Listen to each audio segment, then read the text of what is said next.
Hello, everybody. It is Wednesday, September the 1st, 2021. It's time for another episode of AMA Air. Coming up today, we're going to recap the 2021 National Aero Modeling Championships. Registration for UAS for STEM 2022 is open today. And we're going to tell you a little bit about the MultiGP International Open that happened here in Muncie just a few weeks ago. All that and more coming up today on AMA Air.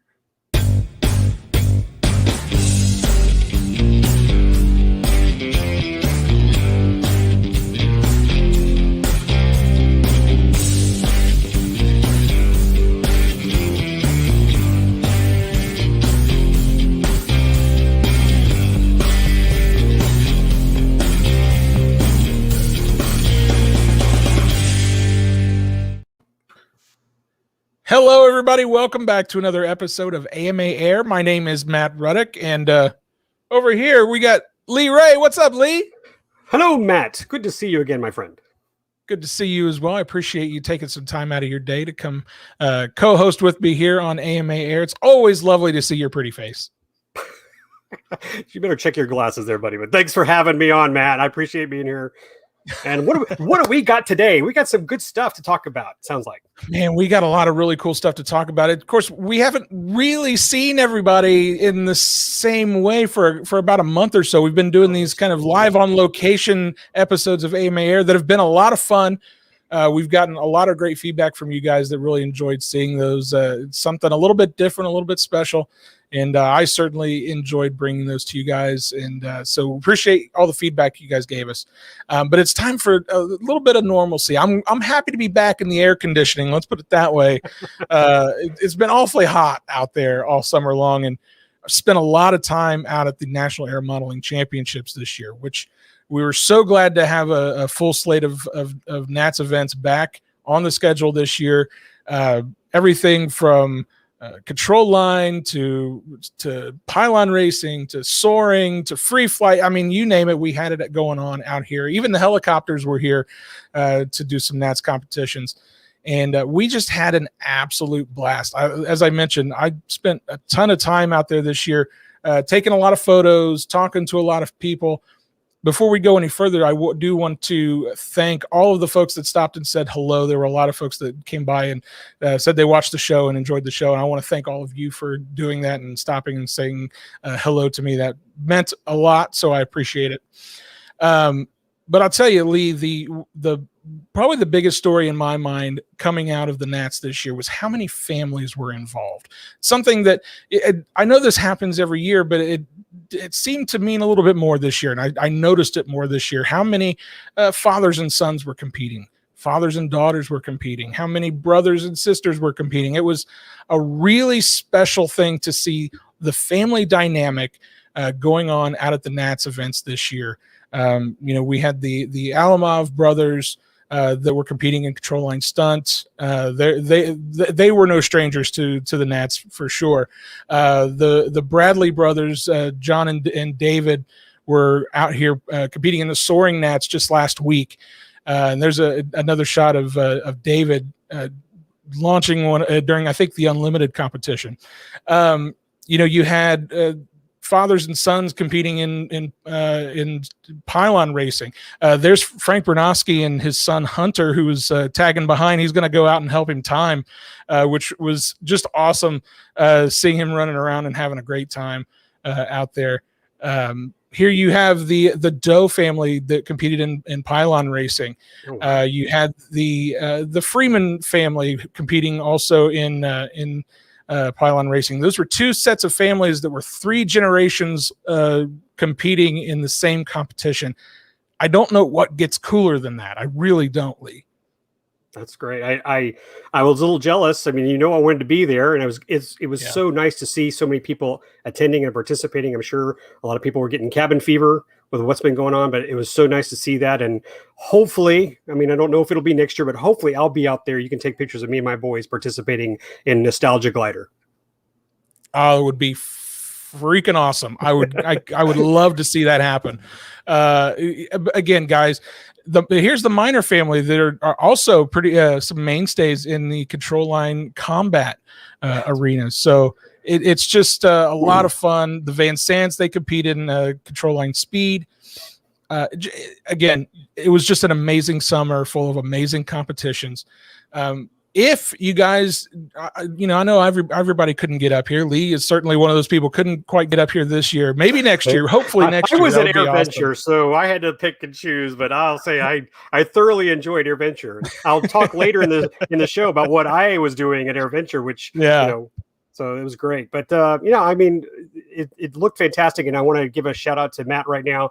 So a lot of the photos you saw on our social media, those were Matt's photos, guys. He's out there, he's working hard, he's sweating 10, 15 pounds off out there. I know, because in this Texas heat, I feel for him. But those were great shots, and thank you so much for sharing them, because it really, for those of us who couldn't make it, that's what made it more special for us to see our friends participating. And that was my goal, certainly. And another way you guys can learn a little bit more about what went on out at the Nats this year is to check out Nats News. And you can do that by going to modelaircraft.org/Nats. There are blog posts and articles for just about every event that went on this year. We had some amazing authors that in some cases they were also competitors in the events, but they were also writing articles for us to give you kind of the inside scoop of what was going on. So be sure to go check that out again, modelaircraft.org/Nats. We also have the Nats 101 video series that was put together by our AMA Air producer, Dylan Carpenter. There's some amazing videos to give you kind of a behind the scenes look of how these competitions work, and what is RC soaring? How do you score those? How do you if you've never competed before, and maybe you have some of these questions that might seem obvious to someone who competes all the time. But for me, I certainly had no idea about some of this stuff. So it was really interesting to hear from the competitors themselves how these competitions work and how some of these things are put together. So I would encourage you to go check out that video series. That's also at modelaircraft.org/Nats. My video would be, okay, get on a high start, get it up there, find lift. That's it. Yes. Try not to land sooner than everybody else. Okay, that's how you do it. Stay up as long as possible than anyone else. Yeah, don't hit anybody else. It would be like a 30-second video. And we've got Mean Joe Vermillion hanging out in the chat with us. He said, "What's up?" Joe was just out here this past weekend for our Hoosier Dawn Patrol event that was going on. Yeah, in fact, I think he lives here now. I do too. And a quick shout out to Joe. First off, Joe, thanks for all the stuff that you do to keep the hobby people interested. Thank you for participating and doing the Hoosier Dawn Patrol. The cover of the AMA Facebook page is a photo that Joe took of this beautiful. I'm not sure it was an albatross, but Joe will chime in and tell me what it was. But also, Joe, stay in for a little bit longer because you might be mentioned again. Wink. You might be. Just stay there. Stay on the show with That's us. Called a tease, folks. Joe was also out here for the RC Scale Nats, which was awesome. We had a great time. Some of those scale aircraft that were out there were just insanely detailed and amazing looking. There's the picture we were talking about. Yep. That's such a cool airplane. Such a great photo. You want to talk about some great photography from our hobby. Joe Vermillion is a guy you want to go make sure you're following to see some of that stuff. He posts a lot of great photos on the iFly AMA Facebook group all the time. So I would encourage you guys to go check that all out. He's sharing the love. Sharing the love indeed. Well, something else that went on out here at the International Air Modeling Center a couple of weeks ago. Dear to your heart, right?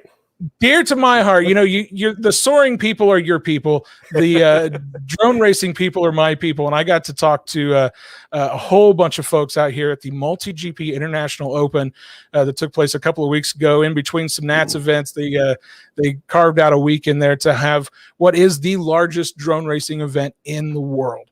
And again, that's the MultiGP International Open put on by MultiGP, who is our special interest group for drone racing. I spent the whole week out here all day, every day. The weather ended up being fantastic. I think there was only one instance where we had some inclement weather come in and blow a couple tracks down. But with the help of the pilots that were out there, they all put in the work and got those tracks back up and running pretty darn quick. But I just had a great time coming out and taking some amazing shots and talking to some amazing people.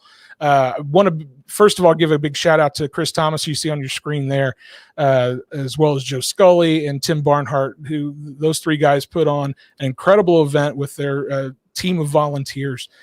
For me, the big story of MultiGP's International Open is always going to be the World Cup event and who ends up coming out on top in the World Cup event. And this year, for the second time, the winner of the MultiGP International Open World Cup was Evan Heads Up FPV Turner, making him the winningest MultiGP pilot in the history of MultiGP. So big shout out to Evan Turner for that huge accomplishment. And it was one of those events where it's going to go late. It goes late every year. This year was no exception. It ended up being about 2 a.m. when they finally got a winner declared. We had that last heat race, or last Chase the Ace race rather. And it was such a good time. We had a blast out there especially on Saturday, where we had all the World Cup competition going on.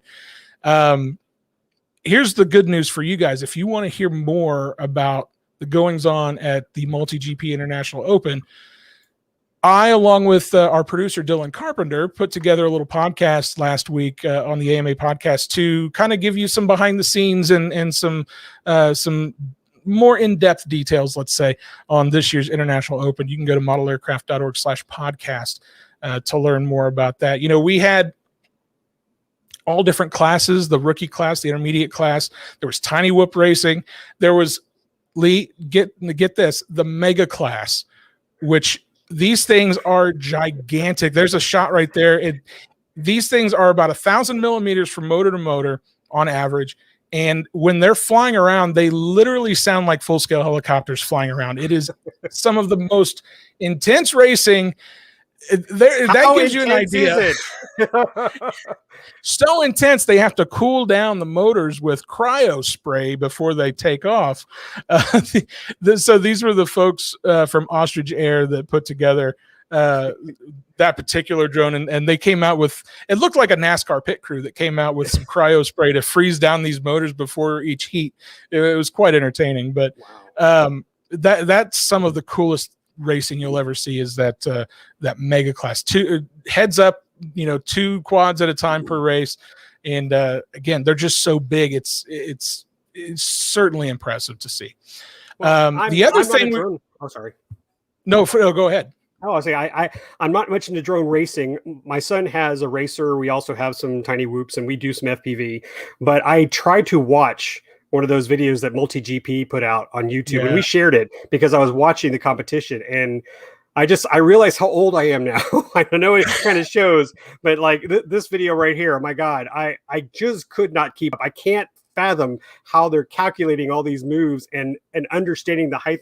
It's amazing. These kids are talented, and kudos to them, because guys, if you watch this and realize that they're flying a remote control device, I don't know how many yards away you are, through these, it's just amazing. Good job. Good job. And here's the thing, that video is not sped up in any way. That is real time. That's what now, I was like, whoa. you'd have to speed up my video footage to make it look like I fly that fast, because I don't. But I just want to touch on one other thing real quick, because you mentioned these kids. And the fact of the matter is these are kids. So Evan Turner, we mentioned, won the World Cup this year, the winningest pilot in MultiGP history, 18 years old. The top 4 that were all flying in that video you just saw, all under the age of 18. You could have told me he was 14. I'd still believe you. I mean, I'm just like, yeah, it makes sense to me. It's just, it's crazy to, like, I didn't even, we were out there, again, we're getting late into the evening and watching these kids compete. And it didn't even register to me until after the thing was over, that I was like looking, I was like, God, every one of those top 4 pilots are under the age of 18. I think one was 15, one was 16, one was 17, one was 18, if my memory is correct.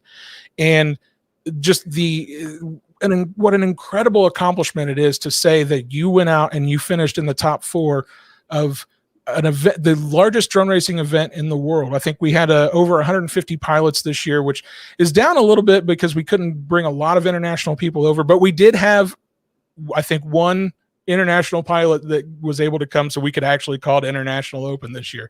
But because of travel restrictions and whatnot, it was kind of hard to get some folks here. But to say that you finished in the top 4 out of that many pilots and you're that young, it's such an incredible accomplishment. So I got to give a big shout out to all those kids and to everybody that came out to compete, both in the International Open and in the Nats this year. Takes a lot of guts. I have a question for you. Yes. I just realized something. That video we watched, that was taking place at night with lights, correct? So which one's easier, daylight flying or is the night flying? Does it give you better contrast or something? Because I just realized they're flying at night. I can't do that anymore. So during the night race, they had, I think, 4 or 5 of those big I don't know what you call them. They've got the generators attached to them and the big lights that go up into the air. It's a good question. I would say, I've never raced at night, so I can't. It's hard for me to say. I've run courses during the daytime, but not during the nighttime. Well, looking at the video, the video looks a little cleaner at night. Quite frankly, I don't know. Yeah. Well, I mean, but the idea to me is like, I'm watching this. It's like you could literally be staring at a light, at one of those lights, so that could technically blind you. I mean, versus just having all the light coming down from above. But that is it adds another factor into how they're able to fly like that. It's again, guys, whoever participated and won and didn't win, everybody who attended, kudos to you. That's amazing talent right there. Absolutely. So, guys, there's something else about the IO we're going to talk about just a little later on. That's another tease for you. But I promise you're going to want to see it. What you guys, if you're interested in learning more about the International Open specifically, you can go to multigp.io. And if you want to learn more about MultiGP as a SIG, as an organization, you can go to multigp.com to check that out. And of course, again, I mentioned the podcast episode that Dylan and I did last week. You can go to the AMA podcast webpage for that, modelaircraft.org/podcast. Dylan's probably hating me right now for going through so many URLs so fast, but you're kudos. Okay. So speaking of IO, we're going to throw you to a quick ad break, teasing a little something about IO as well. But when we come back, we've got the iFly AMA segment of the show coming at you. So stick around. We'll be right back right after this.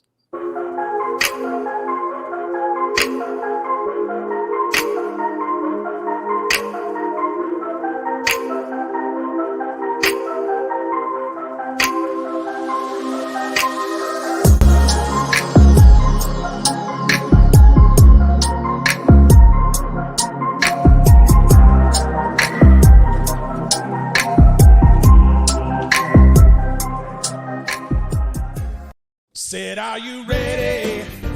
Are you ready for iFly AMA? Okay, I'm laughing because the MultiGP had so much bass to it, and then we go to the iFly AMA. It's like it's just too soft. We need to change the music. I think have a better deep beat. Are you calling Captain Geach and the Shrimp Shack Shooters too soft? Because I'm not sure I agree with that. We just got to crank up the bass. Crank up the bass. It's fine. Got to let the beat drop.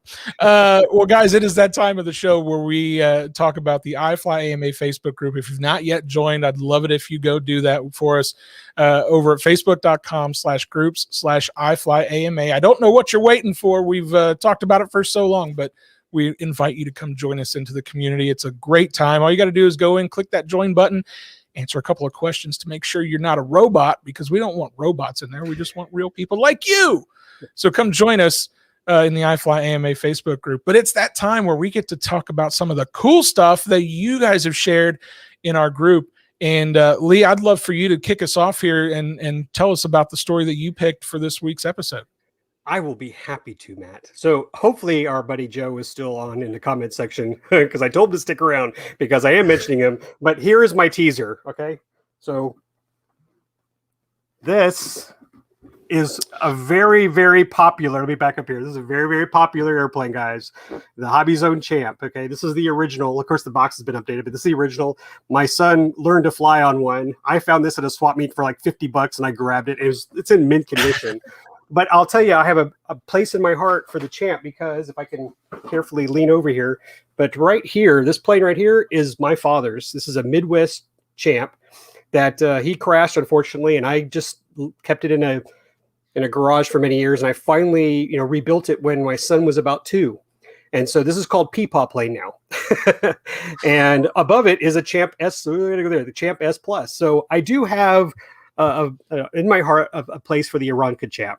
Well, buddy Joe Vermillion came across my Facebook feed doing a live video of this. Show it, Dylan. A 50% Champ. This was live. Joe's videotaping it. And I loved it. I mean, this is a beauty because it really is the little Hobby Zone Champ. Just the guy probably took it and said, I'm going to make this bigger. But guys, this is what the hobby's about. Just have fun, go big, go strong. And that thing just flies so well. So I would love to just watch the whole video, but I can't. We're limited on time. But again, go to the iFly AMA page on our Facebook.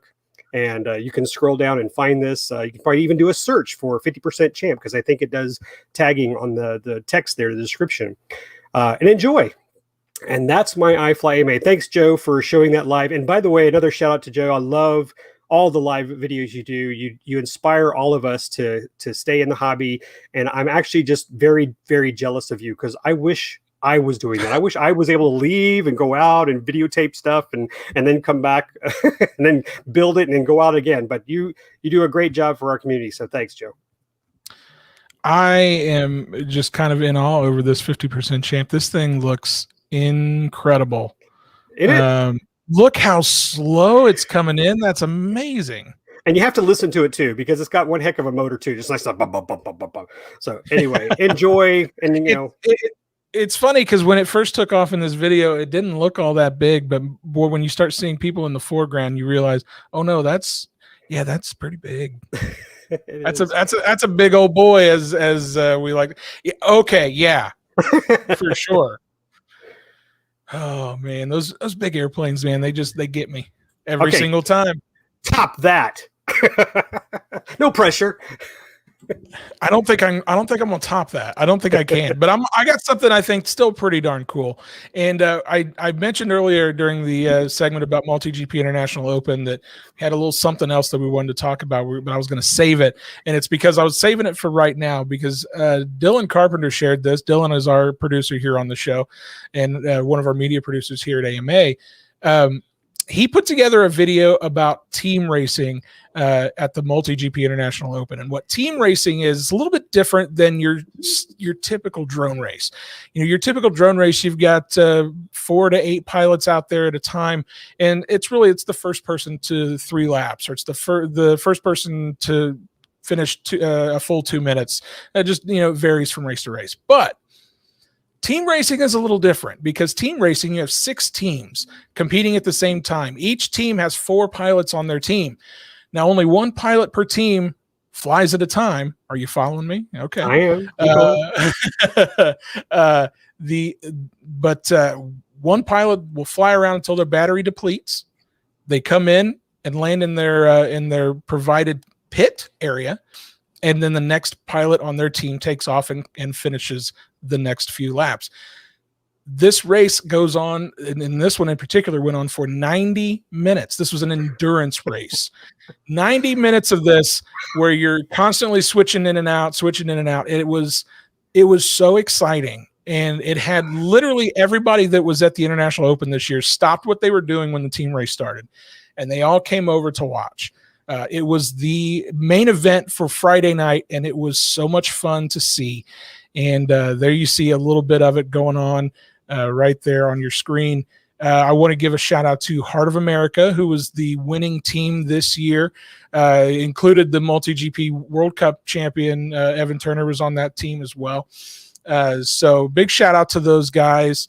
It was just so much fun to see. And Dylan put together this really great video that explains how team racing works. And I encourage you guys to go check that video out on the iFly AMA Facebook group to learn a little bit about what team racing is all about. So there you go. That is the story that I had. Who's this Dylan guy you're talking about? He's just he is the man. Hey, Dylan, that is very good. Thank you. And I really did enjoy it. But I do have a question. I love asking you questions, Matt, because like you said, this is kind of your thing. Yeah. How many batteries did they go through in that 90 minutes? I mean, they may have had 6 or 7 they were recycling or whatever, but how many how many swaps did you have to go through? I don't know the answer to that, and I wish I did, because that's a really good question and a really cool little factoid. We may have a professional online. I'm going to jump in here just because I'm just doing some math. I don't know the answer to that, but that is a good question. But you usually, those top guys can get maybe about 3 laps. Like when we're watching the World Track, the top guys were finishing with 3 laps. So if you take that and you have 190 laps, and we'll just say divided by 3. Does my math sound right? On AMA Air. About 60-something batteries? Does that sound right? I don't know. I'm just kind of spitballing some math here, but I guess. And then you take those 60. A lot. Well, and then you realize they're probably charging those things 5C, 10C, and cycling them through, so they could probably do 6 or 8 batteries and then just push them. Wow, that's really cool. I mean, maybe there's somebody here who has that number, and I mean, I'd like to know that, because part of me wants to just see that happen, like do a time lapse of the drone coming to change the battery, drone coming to change the battery. I have to believe that we will have somebody commenting in the chat that may have been able to compete in the team race. I'll try to do some research and find out if I can talk to some folks and see if I can get a number, because I'm actually really curious right now. Thanks, Joe. Appreciate 36.7. So that's Joe's guess right now. We're going to wait for some more numbers to come in, and then we'll decide who's the winner. I have this X-Acto knife for the winner, who can guess how many battery swaps exactly for the winning team. Yeah, not everybody, but only the winning team. Joe coming through with my favorite emoji. So yeah, if you guys want to learn more about the iFly AMA Facebook group, see some of those stories and a whole lot more, head over to facebook.com/groups/iFlyAMA. But we're not quite done, because we have something else to do. And I'm going to throw it over to you, Lee, because we've got a cover photo contest to talk about. Oh, do we? I forgot all about it. Some guy won. No, some guy. I don't even think he's here, but boy, he should be, because I told him to be watching. So if you didn't know, if you're on our Facebook iFly AMA group, we ask for photo pics, and Joe's here, but Joe, you can't win again. But we ask for people to share photos for photo of the month that we put on the banner for our Facebook group page. And this winner, who is a friend of mine, but I had nothing to do with that, he just happened to win because of votes, is Phil Henkel. And what I like about this is he actually had talked to me about doing this photo. And I said, well, then you need to submit that photo. So I should get credit for telling him to put the photo, and in this case, winning. But this is a picture of his FMS P-51, and he met up with a couple of warbirds that were on their way to AirVenture, and he had stopped at this little event, and he took this little photo of the 2 P-51s, and it's really, really cool. And Phil, I'm so glad you posted it, because it's worthy of a cover pic. And again, if you go ahead, I think you wanted to mention something about it, Matt, so I'll let you continue. Oh, no, I just want to point out that first of all, Mustangs are tops for me. They are one of my favorite airplanes, and red tails have a special place in my heart. So seeing this photo in this, full scale and model version like this, I just love seeing this stuff. So huge kudos to that picture. I love it. Yeah, it makes me wish I had brought my larger Flightline P-38 with me to AirVenture, and then put it next to Scat 3 and then taking this photo. I don't think they were going to just try to lug that plane around AirVenture. But anyway, thanks, Phil. And by the way, if you would like to participate in this contest, we have Facebook's changed some features. So I have to unfortunately announce this, and I've mentioned it before, but Facebook took away announcements, and they're replacing it with what is called featured. Not a big fan of it. And we used to have the cover photo contest at the very top, where it was easy to see. You'd add your comment pretty quickly, but now they've kind of pushed all the announcements into one section called featured, and the photo contest is all the way to the left. It's cropped. It's bleh. So I blame Facebook, but it's still there. It's still running. I'll change it tomorrow, so it'll say, for the month of October. And just put in as many photos as you'd like, because we're asking people to vote on it.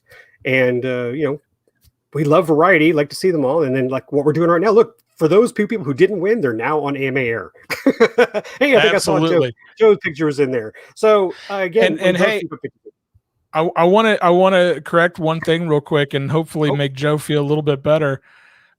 Joe, you are eligible again now. We have officially reset so that if you've won in the past, you can now re-win again, if you will. But again, we've reset. Joe's number has been retired. Joe's retired? Okay. Joe, you don't need to post anymore. You just got upped to the cover photo of the AMA Facebook page, so I think you're good for the rest of your life. There you go. I'm going to send you a little trophy. You're done. Ooh, now we have trophies? I want a trophy. No, but Joe, continue to post your photos on AMA. But yes, the contest is separate than just posting anything you'd like to talk about on the group. You need to go to that post in the group to share your photo, and then we'll pick a winner from the photo contest thread. Absolutely. And boy, I tell you, some of the stuff you guys share on there is simply spectacular. So keep those coming. I love seeing those things. They're just amazing to see the talent that's out there. Not just the talent in building the things, because there's some amazing builders out there, but the talented photographers we have in this hobby as well. So kudos to all those folks. I'm going to create an alias called Jojo Mean, and then I'm going to put a whole bunch of my photos up there. See if I get caught. Love you, Joe. It's a nice shout out. What else do we have to talk about, Matt? We're having way too much fun today. We're gonna switch gears again. # switching gears to talk a little bit about the September Club of the Month, who are the Prop Snappers of Portland, Maine. The Prop Snappers of Portland, Maine. They were established back in 1963 to promote and encourage the hobby of model building and flying radio-controlled model airplanes. With nearly 70 members, the club operates a flying field on a capped landfill with a grass runway, a really nice clubhouse, and a deck that's built onto it, as well as a solar charging station. The Prop Snappers hold numerous fun fly events throughout the year, as well as 2 float fly events and a warbird event. They also hold flight lessons to help introduce new pilots to the world of aeromodeling. So I want to give a huge congratulations to the Prop Snappers from up in Portland, Maine, for being named the September AMA Club of the Month. Congratulations, guys. Congratulations. It's well-deserved. Congratulations, guys. I just got to say, we've come across a couple of clubs that name themselves after accidents. Prop Snappers, Prop Breakers, drive them in hard or something like that. Just like they, crash them, smash them. But I think my club's going to be like never crash. Always that's how you jinx it. Engine runs forever. I feel like that's how you jinx it. Perfectly tuned. That's the club. But congratulations, guys. That's really pretty. I like that little aerial shot. I know it's a beautiful little field that they're on, and I love getting to kind of shine a light on some of these smaller clubs that are doing some great work, and we're going to have some more information about them throughout the month of September. We're going to try to get them on the AMA podcast as well, so it's going to be a cool month for the Prop Snappers. Lee, UAS for STEM, that's something that you actually kind of helped a little bit with up in Oshkosh. Why don't you tell the folks a little bit about UAS for STEM and why today is kind of a special day for UAS for STEM? What is UAS for STEM, you may ask? And sometimes I don't even know the answer because I'm not in charge. I was just there to watch and have a great time, take photos, and enjoy these high school students putting together these amazing UAS autonomous projects. It was amazing. So this is a photo I took out at AirVenture, and I want to tell you, this is one of the, to be at AirVenture is one thing, but to be given access behind the velvet ropes on the center taxiway behind the C-47 and take and allow us to get all the kids out there who participated and take this photo was amazing. And a big shout out to all of these students who came all the way out to Oshkosh, tented out there, work their hearts out to fly their equipment. Some guys were unfortunately unsuccessful, but their spirits were high. And this was the 2021 final test or exam, what are we going to call it? It's a contest, a fun party. That's even better. But now registration is open today for UAS for STEM 2022.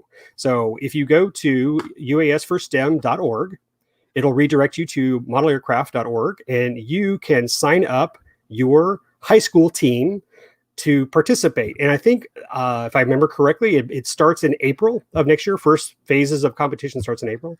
But this was so much fun. We're going to be, we have a whole gallery of UAS for STEM photos on our Facebook page. You can look at the album for Air Venture. But a lot of great kids. It's a lot of strong, talented kids who are able. It was amazing. My son got to go, my high school student, and I'm encouraging him so hard to see if he can get his high school to participate. It really is one of those competitions that provides such a unique opportunity to learn and to learn some skills that I don't think you would necessarily learn otherwise. And in the handful of years that the UAS for STEM program has been going on, we've seen a lot of kids go through that program that have gone on to do some really cool stuff in the unmanned areas and things of that nature. So I love watching these kids go out and just having a blast, trying to complete these missions and take home that championship, the UAS for STEM title, as it were. So again, guys, uasforstem.org is the place to go.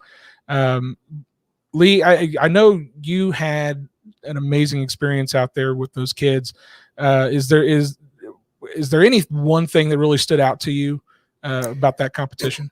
Well, it's you surprised me with your question, but I will tell you one of the welcome. first things that will lead into another topic. And I'm not kidding you. This was just off the fly in my head, but there were so many times I saw these kids safety conscious that a lot of because some of their project and work, and I feel like I'm not doing enough work to describe the whole project, and it's very intense. So these kids work a lot, but I remember them saying that their little workbook was very important, so that when they started and they were on the clock, there was one person in charge of the book, and they were going step by step, and and there was a team of who were just handling the drone, and one person who was just handling batteries. So that safety barrier was there to make sure that the battery was never in the hands of the drone controllers until it was ready for use.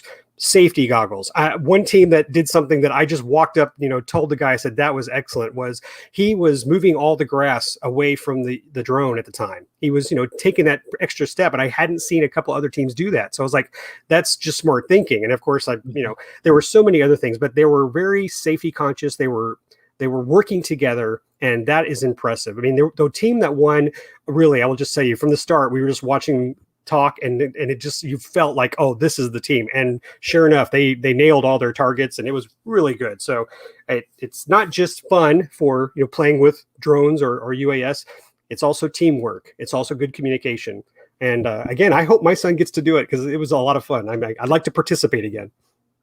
I know from day one, when this program was launched, that initial ground school that all these teams go through is always very important, and safety is always a big part of that. So it's always good to see them taking that seriously and putting those skills into practice when they go out. But as you mentioned, that's a good little kind of stepping stone to our next story that we want to talk about, which is Drone Safety Awareness Week, which is coming up just in a couple of weeks, September 13th, excuse me, through the 19th. We got some pretty cool stuff coming up on the docket for that, right?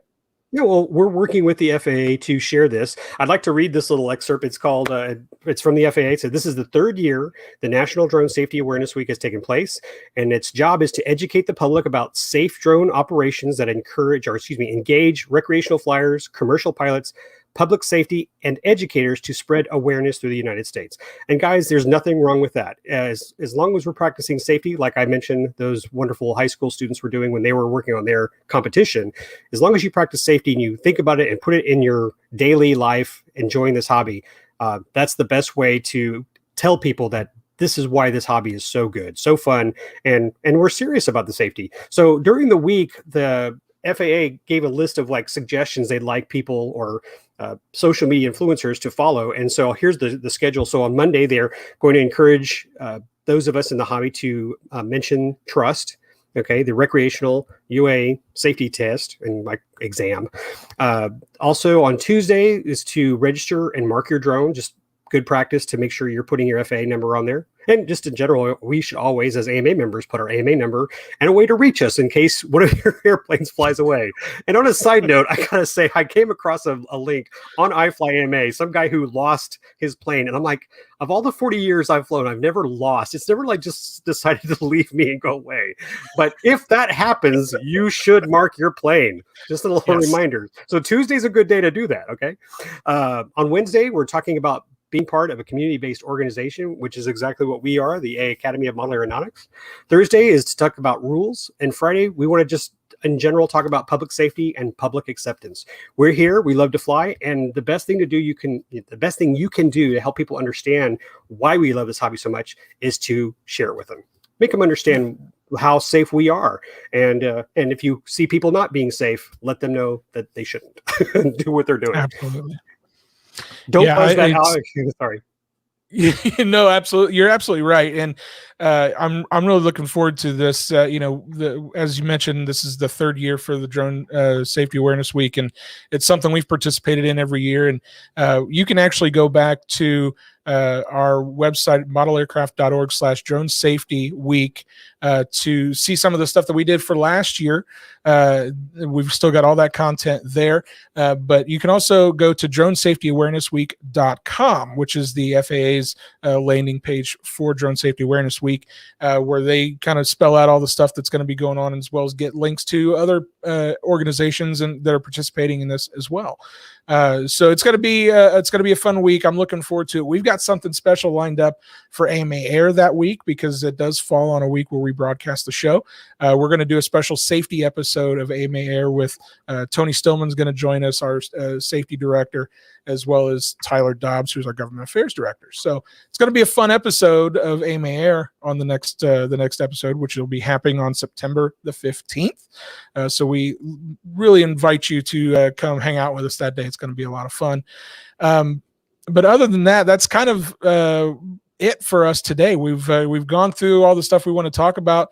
Lee, you got any parting messages for the folks at home? No, I hope you're out there flying. Please share your photos on the iFly AMA group, and I don't know, take it all in. This is such a great hobby. I love being in my workshop and see. I dug up my dad's plane. Is like I looked at it when I was going to show it off. I was like, I got to fix that. So now I've got a mission to get that thing to fly. So maybe that's that's my tip. Go dig through your hangar, find that plane that needs a little love, get it back in the air. Especially if you live in the north part of the country where our flying days are numbered. We ain't got a lot left. We're getting late in the year. I know, Lee, you're going to be flying all through the winter, I'm sure, down there in Texas. Yeah. Probably. Sorry, but yes. Yeah. Well, guys, thank you so much for joining us today on AMA Air. We had a great time. We hope you did as well. If you enjoyed the show, please like, share, comment, subscribe, do all those fun things. Click that notification bell to make sure you get notified when we go live. And hey, if you've not yet become a member of the AMA, we'd encourage you to go to modelaircraft.org/join.